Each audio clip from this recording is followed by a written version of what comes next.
इसको ओपन करके देखेंगे सोलर झटका मशीन।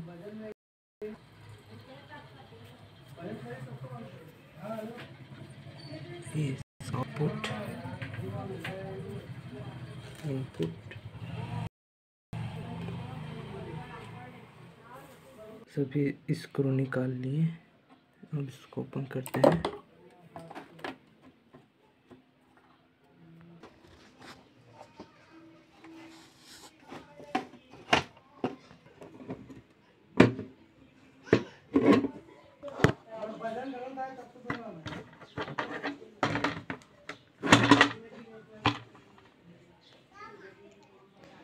ये मेन मशीन है इसका,